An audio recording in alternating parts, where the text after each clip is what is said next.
Welcome back to my channel, guys, and thank you for joining us if you're new here. So today we'll be making Saltfish Accra, and these are our ingredients.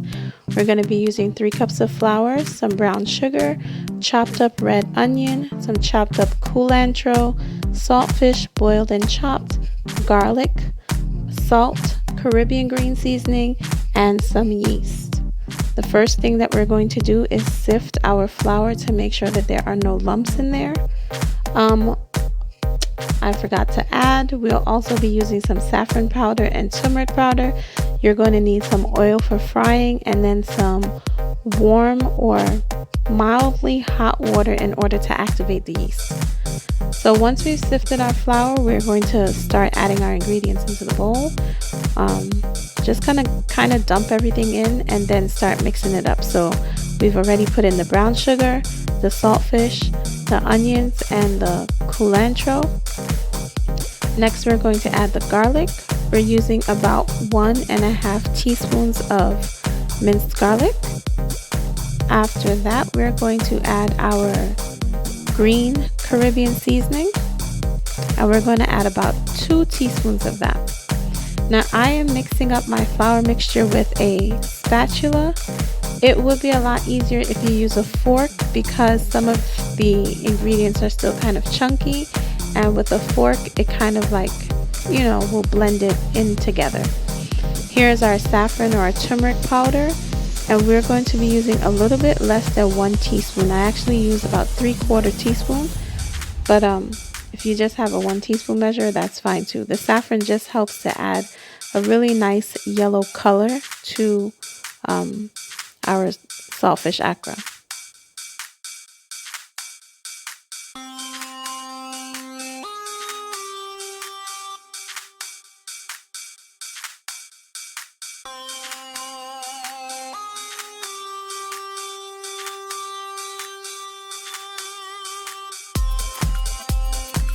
Once we've got everything pretty well incorporated, now we want to add our yeast, and I'm going to be adding 1 teaspoon of yeast. And here's our warm water. This is about 1 cup.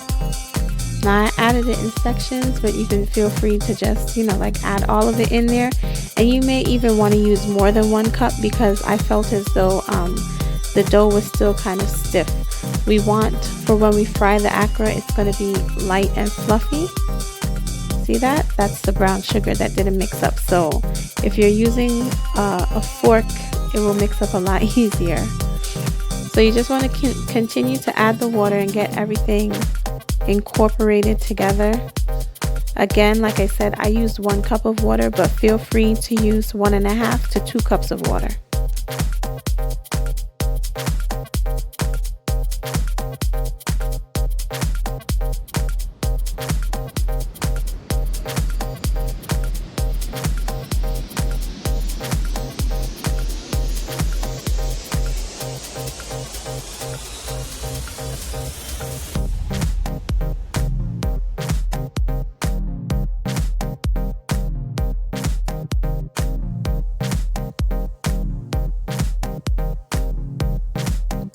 So I've already gathered about another 1/4 cup of water that I'm going to add into our mixture. Our dough is not supposed to be firm like bread, not even like donuts, but it should be nice and watery and kind of loose. So even myself, I could have added more water into the dough because you want it to be loose. It's just the particular texture that you want, because when you fry it, it should be very light and airy little puffy balls. So nonetheless, we're just going to continue to mix it until you feel that it has all been incorporated. And this is my melon baller that I'll be using to scoop them out, and you kind of want about this consistency, or even, like I said, a little bit runnier.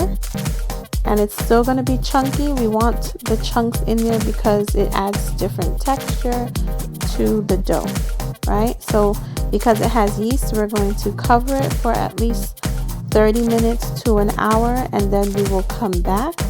It should look something like this, maybe even a little bit more bubbly once the yeast, activates, because when you cover it down, you want to put it in a place warm away from a draft so the yeast can activate. And now we just start to fry. I've heated up about 3 inches of oil in my little saucepan, and then I dropped it one by one so everything is like separated. You don't want to overcrowd your pan. And I've already fried some up. I like to double fry my batter so it gives it a little bit extra crunch. And here I am just basically double frying it. So I hope that you guys have enjoyed my video today. Give it a try. Saltfish Accra is a great after school snack or an appetizer or an hors d'oeuvre if you're having a gathering. See you next time.